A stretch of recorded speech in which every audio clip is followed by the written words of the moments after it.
In the heart of the ancient world, the Egyptian empire thrived for millennia under the watchful eyes of a vast pantheon of gods.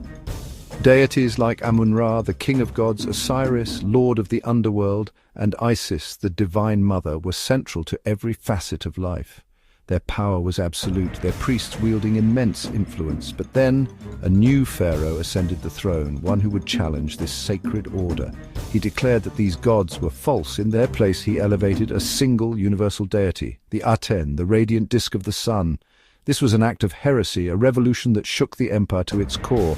This is the story of Akhenaten, the pharaoh whose audacious vision plunged Egypt into chaos and whose legacy was so controversial. His successors tried to erase him from history entirely. In the 14th century BC, the Egyptian empire was at the zenith of its power. From its heartland on the Nile, the 18th dynasty commanded a vast territory, rich with gold and tribute. But within this golden age, a power struggle was brewing. The priests of the state god Amun-Ra had grown fantastically wealthy and influential, their authority in the capital city of Thebes rivaling the pharaoh's own. It was into this tense world that a new pharaoh, Amenhotep IV, ascended the throne.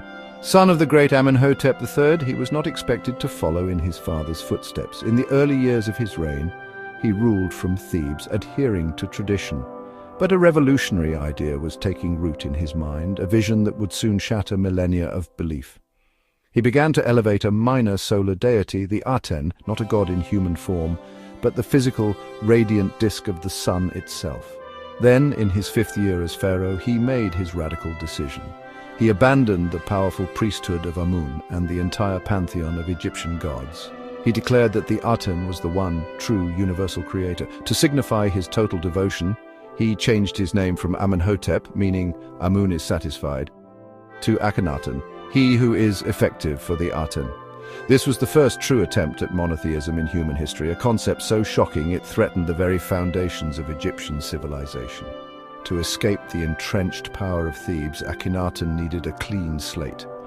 He journeyed into the desert and founded a brand new capital on virgin soil, Akhenaten, the horizon of the Aten.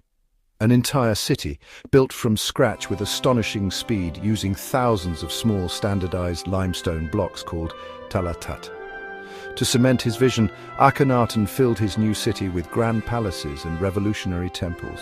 Unlike the dark, mysterious sanctuaries of old Egypt, the temples to the Aten were open-air structures. Their courtyards were flooded with sunlight, allowing the people to worship the god's physical presence directly.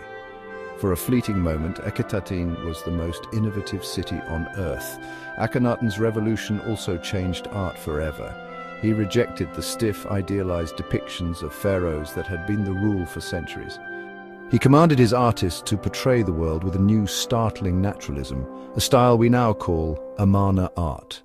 Statues show him with an elongated face, slender neck, wide hips, and a sagging belly. Whether this was a true physical likeness or a symbolic choice, representing him as a divine mother and father to humanity, it was a radical break from the past, presenting a pharaoh who was flawed, unique, and shockingly human. He ruled alongside his famous queen Nefertiti, whose name means "the beautiful one has come." Her iconic bust has made her a global symbol of beauty, but she was far more than a consort. Inscriptions show her as a co-ruler and high priestess central to the new religion. Together, Akhenaten, Nefertiti, and their 6 daughters were the sole intermediaries between the Aten and humanity. Art from the period shows them in unprecedented scenes of casual intimacy, breaking thousands of years of tradition. But this vision concealed a growing unrest. The old priesthood of Amun, stripped of power, plotted in the shadows. The general population, accustomed to familiar gods, were likely alienated by this abstract deity. And while Akhenaten focused on his spiritual revolution, the empire abroad began to crumble. The Amarna letters, clay tablets from his city, revealed desperate pleas from vassal kings, begging for military aid that was largely ignored. After 17 years, Akhenaten died, and his dream died with him. Following a couple of brief, mysterious reigns, a young boy named Tutankhaten took the throne. Guided by the old guard, he made the inevitable choice. He abandoned the Aten, restored Amun-Ra and the old gods, and changed his name to Tutankhamun. The backlash was absolute. The court abandoned Akhenaten, leaving the city of the sun to be swallowed by the desert. Akhenaten's temples were torn down, his statues smashed, his name and image were systematically chiseled off monuments in an official campaign of damnation. For 3,000 years, he was remembered only as the heretic, his revolution all but erased from history. Was Akhenaten a visionary prophet or a dangerous heretic? His story still fascinates historians today.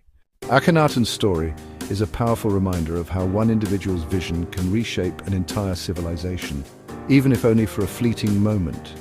His reign, a brief but brilliant flash in Egypt's long history, continues to spark debate and fascination thousands of years later. Was he a divinely inspired prophet or a self-serving heretic? The answers remain buried in the sands of time, inviting us to keep digging. If this journey into the world of the heretic king has captivated you, show your support by liking this video. We want to hear your perspective. What part of his story do you find most compelling? Share your thoughts in the comments below. And to ensure you don't miss our next expedition into the mysteries of ancient Egypt, be sure to subscribe and ring the notification bell. There are so many more stories waiting to be told.